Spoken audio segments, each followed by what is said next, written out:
তো hello guys, তো চলে এসেছি আজকে আবার দুবার জমিতে বোরো ধানের ভিডিও নিয়ে।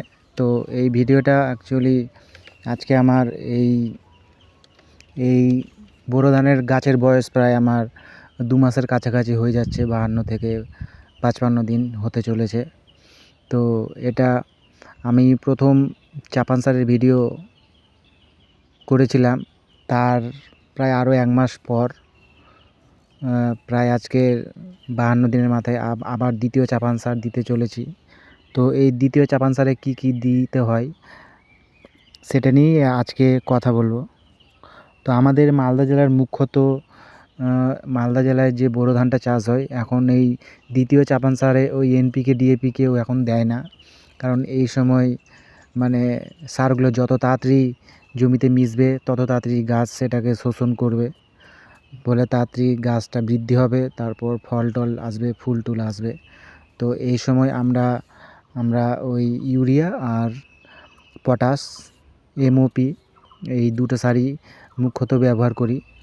তো সারের পরিমাণ হচ্ছে ইউরিয়া সার দিবেন বিঘাতে 15 কিলো, আর পটাশ দিবেন 13 কিলো। ওই 8 কেজি 9 কেজি দিলে আর ওই কাজ হচ্ছে না, এখন একটু সারের অ্যাকশনটা বাড়াতে হবে। তো বিঘাপতি 13 কেজি পটাশ সার দিবেন আর 15 কিলো ইউরিয়া সার দিবেন।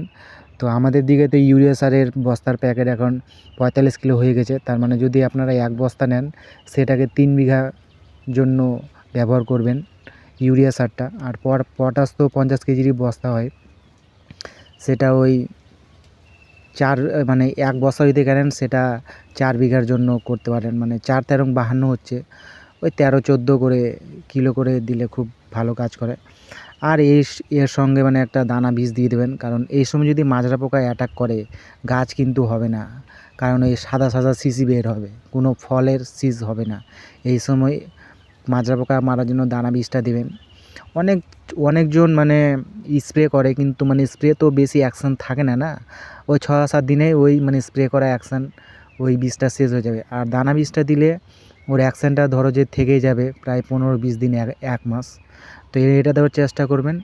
আর এই চাপান সারটা দেওয়ার ওই 3-4 দিন পর এই অল ইন টপ প্লাস আর জিঙ্ক এই দুটো একসঙ্গে দেবেন। এই দুটো দিলে গাছের চেহারা খুব ভালো থাকবে আর ফল টল ভালো থাকবে। কারণ গাছের চেহারা যত ভালো থাকবে, যদি 1 বুক গাছ হয়, 1 বুকই যদি ধানের গাছের না হয় তাহলে ফল কি ভালো হবে। সেই জন্য জিঙ্ক আর অল ইন টপ প্লাস এই দুটো দিবেন। আর অল ইন টপ প্লাস কিন্তু জলে কমপক্ষে 1 ঘন্টা ভিজিয়ে রেখে সেটাকে ব্যবহার করবেন, তাহলেই কাজ খুব বাম্পার কাজ করবে আমি বলছি। আর আমার কথা মেনে একবার এই দ্বিতীয় চাপান সারটা মেরে দেখেন, কাজ আপনাদের 100% করবে।